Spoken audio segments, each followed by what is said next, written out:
Greetings, Kindred. I am Voivode Maquette, and welcome back to our world of darkness and into the Noddist library.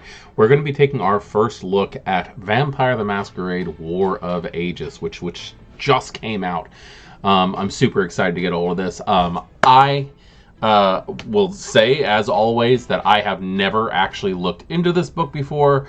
This is going to be our first time going into it together. You're going to get my first reactions on this highly anticipated book, and I have been waiting for this book since it was announced. But I have been waiting for context that's in this book, or that's supposed to be in this book, for literal years. Since I first heard about the Ashira, from what I understand, this book is supposed to have a lot of information about them in it, and I'm hoping I'm not wrong about that, because that is something that I find that is much needed in this in this world of darkness that we have.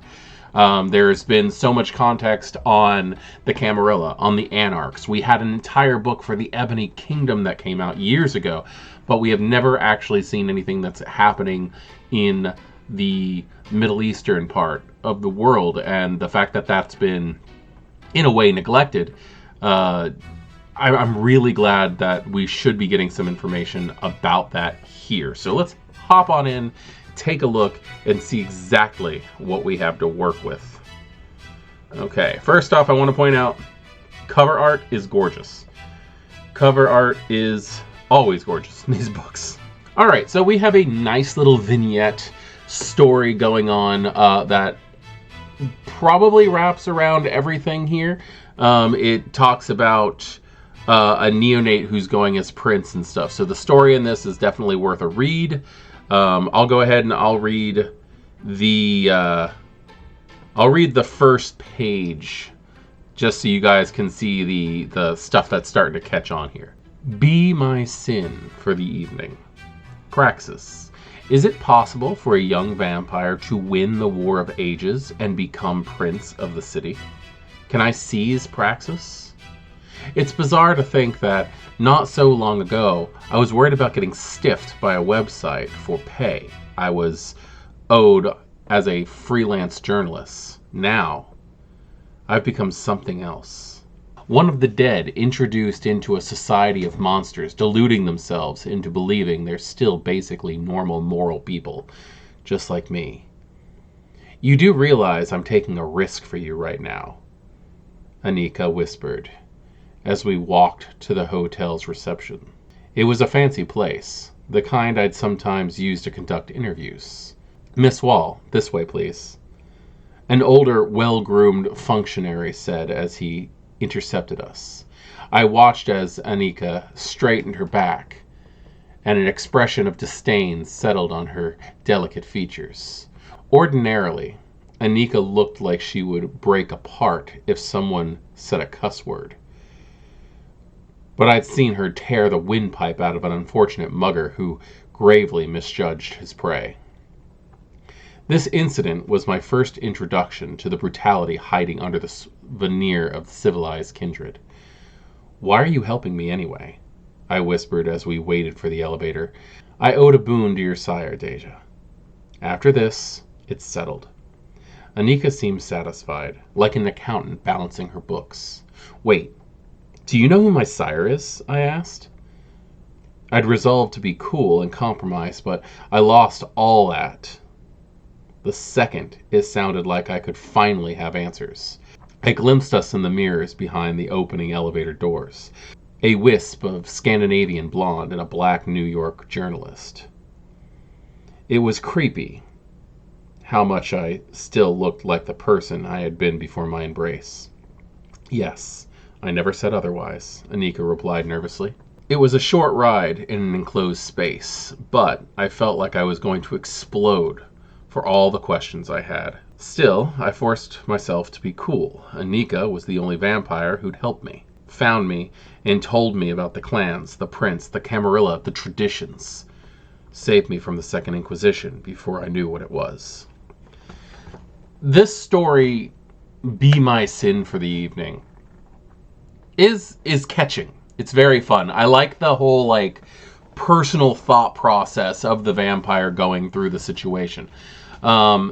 This looks fun. I kind of hope it's one of those like cuts through everything. Here's a wonderful story also.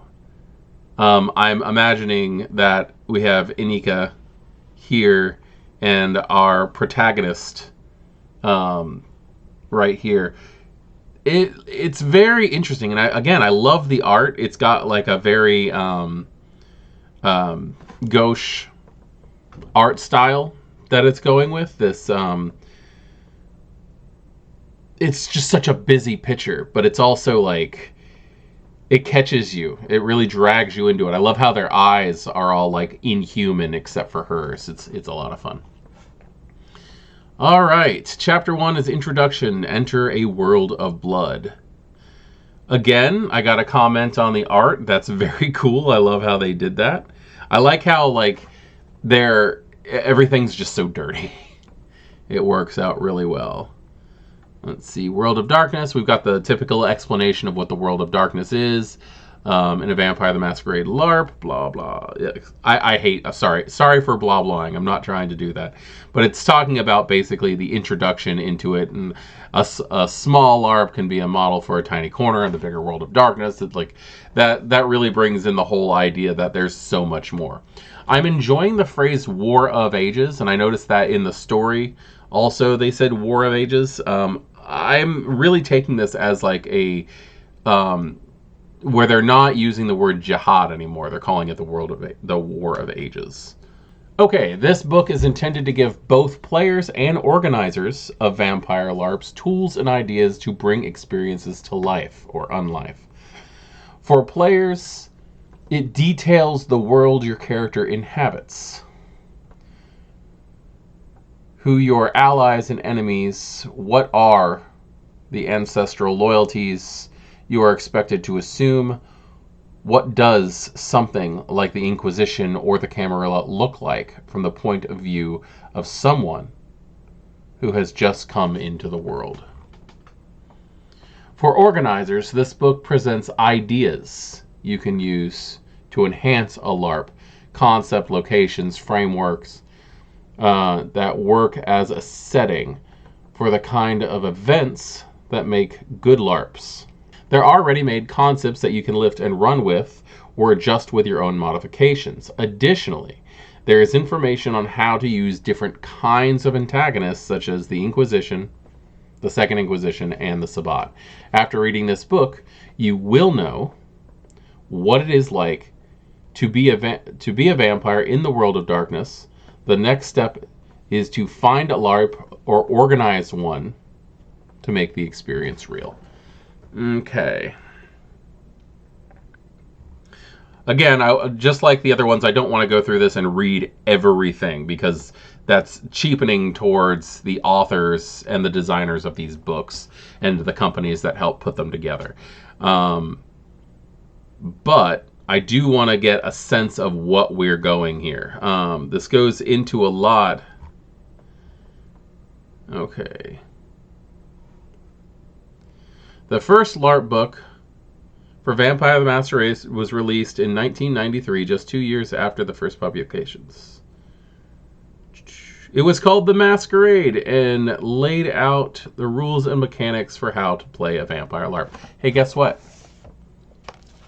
The Masquerade, the rules and mechanics on how to run a vampire LARP. I'm actually holding the book that they're talking about right now. That's kind of fun for me. Okay.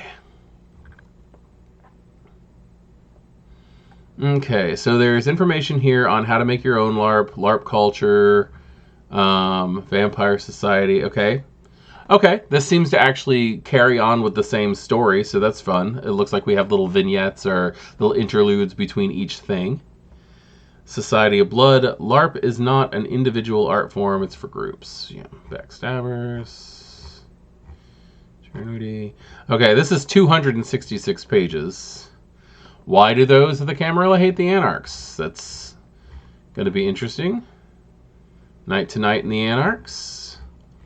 Beautiful artwork also. Again, I'm going to state that every time I see something probably. I like the live action photos that are They're either staged or taken during real LARPs, but I really still enjoy them. Blood, Freedom, and Passion. The Anarch Bar. Quick and easy. Generating a LARP concept. Location, LARP concept. Sketch out actions and conflicts. Making a LARP.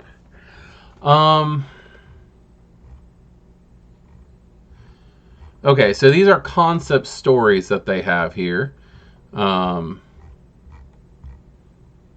Anarchs. Playing a Baron. This is interesting also here. This gives you basically archetypes that you can play for playing characters. That's fun. Berlin, the Domain. Nice. New Orleans. So they have city concepts here too. We got Nashville, Tennessee. Contested domains. Running a contested chronicle. That's fun. I'm kind of in the middle of that right now at our tabletop game. Breaking down the city. More interludes. Good. I like how the interlude continues through. Is it the same characters? Yes, same characters. Cool. So this is an excerpt from that character's notebook. Okay, Camarilla Elysiums. Okay, this is the same storyline being run. Nice. Okay, and this talks about how like Elysium is a blessing for running your games. It really is. Having that area where everybody just gathers is really the best place to have a setting, especially like a LARP. I ran a game years ago, and this is actually thicker than water, what I'm running now, but like when I first started, we ran the Elysium time as a LARP, and whenever there was an outside area, it was tabletop. So that was a lot of fun. It was also played at a community center. We had a lot of players at the time. It's a lot of fun. Playing the Prince and other Camarilla officials. So this is the exact same thing that we had for the Anarchs. Warsaw. Okay, so this is information about the city of Warsaw, how to run this as a location and stories, Quad Cities. Okay. Again, the work that they put into making the book look amazing is great. The book, I think, is put together perfect. Domain design as a LARP design. Okay, conflict. This is about making sure that there's a conflict in your city. Social groups, roles. Vampire domains tend to replace... Let's see, roles. Vampire domains tend to be replete with characters holding office. Princes, sheriffs, primogen, etc. There are a great way for you to set up conflicts. Okay, so this is about setting up conflicts, making sure things happen to basically keep your game busy. Okay, so we got the Sabbat. This is primarily how to use the Sabbat as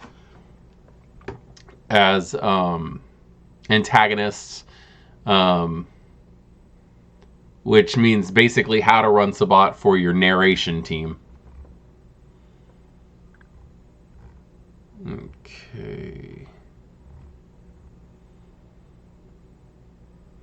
There's a lot in here on how to run Sabbat. I gotta appreciate that. That is nice to see. Chapter 7 deals with playing ghouls. Fun. I actually think the ghouls deserve more information as it is, but let's see. Ooh, running an all-ghoul LARP. That's actually a fun concept as it is. I've wanted to run just a ghoul game at some point in time. Chapter 8. We are at the Ashira. This is what I was waiting for. Remembrance of the Ancients, first and last. History. We have a lot of lore here, which is good. Okay, Ashira across the world. Like the Camarilla, the Ashira have spread its influence across the world from its original North African and Middle Eastern domains. Unlike the Camarilla, vampires of the Ashira have not been focused on claiming new domains or fighting the Anarchs for territory. Rather, they seem content with subtle influence and advantageous alliances, allowing them to remain discreet and unobtrusive. So in other words, the Ashira is doing it right. Let's see. Witness, fakes and frauds. How to use Ashira vampires in a LARP. Okay, so this actually just goes into how to play an Ashira character. That's not necessarily a bad thing. Traditionally, the Ashira are a North African, Middle Eastern sect. Yes, we already saw that. However, like all vampire sects, they too embrace people of all races and ethnicities, according to the needs and whims of individual sires. Although the majority of Ashira are Arab Muslims, there are plenty of exceptions, especially outside their traditional homelands.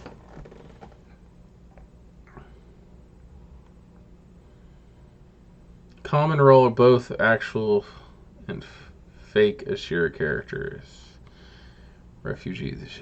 The Ashira can provide a refuge to kindred persecuted by others.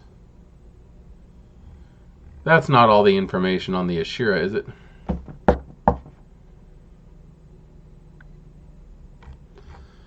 Okay, so we have, just putting this out there, not counting the cover page, 1, 2, 3, 4, 5, 6,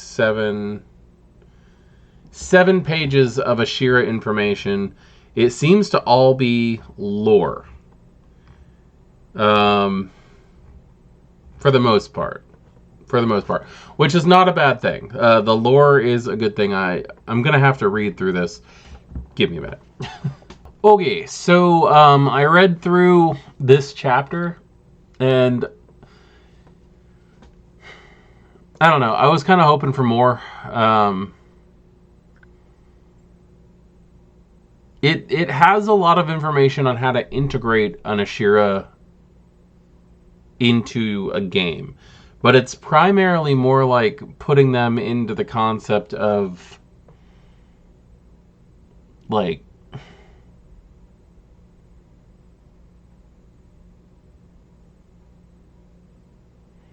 I don't know, visitors.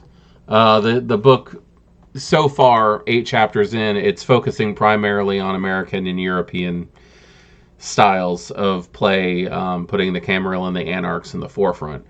So unfortunately, there's nothing in here about actually running a Ashira game. There's not really much in here on Ashira lore, which stinks because there's really nothing online either. I don't know if they're just weary about offending people. I really hope that they do put something out for the Ashira eventually. I will do a full review just on this chapter, like another video just on this chapter, but I do want to move on since there's really nothing of note to speak of as far as... But I do want to move on since there's really nothing of note to speak of as it comes to running an Ashira game or having the proper mechanics to do so. Okay, so Chapter 9, Big Events, A House Full of Devils. This goes into the idea of actually organizing LARP events, having group get-togethers.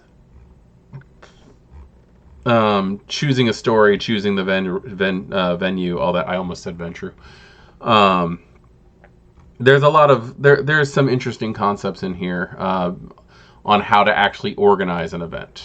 Chapter 10, The Second Inquisition. I think this is more along the lines of preparing for, like, having the Second Inquisition as antagonists. Shadowy figures in the background, that kind of thing. That makes a lot of sense. Again, I love the pictures that they've chosen in here. Like, the people who got to dress up and play characters for them had to have had so much fun doing this. Chapter 11, The War of Ages. And the story from the original introduction is continuing through here, which is really nice. They used to do that in all the old books. I mean, this is pretty cool. War as LARP. Nice. Look at this.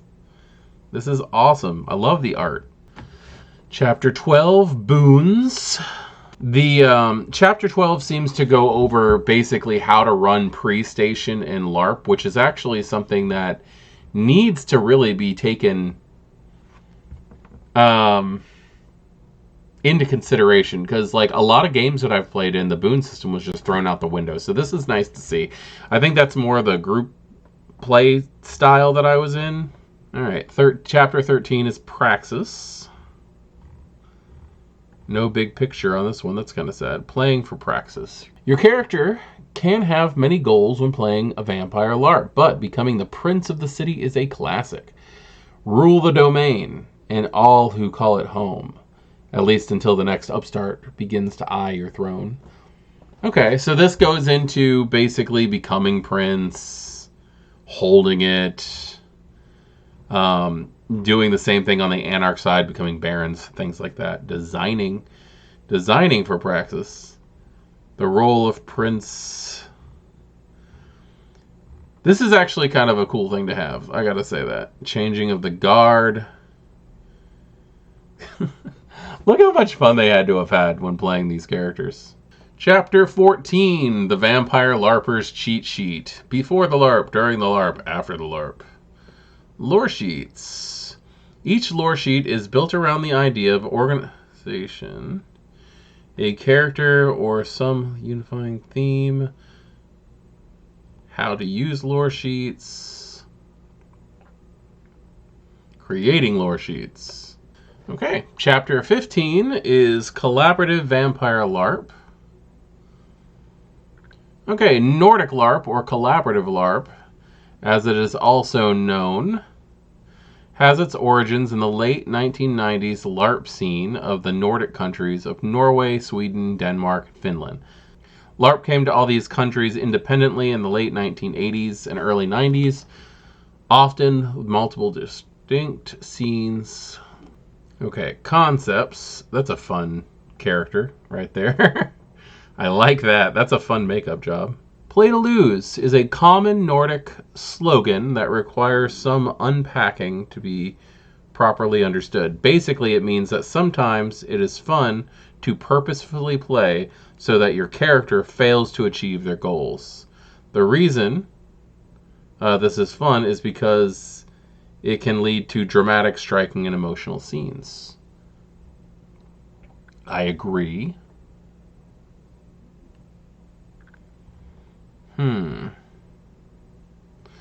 Collaborative Nordic-style LARP is based on the idea of bespoke design.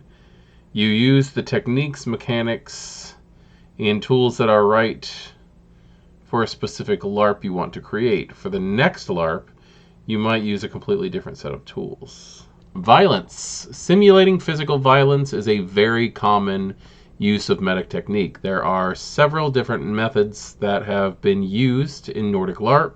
The specific method utilized should reflect the things that you want to happen in the LARP.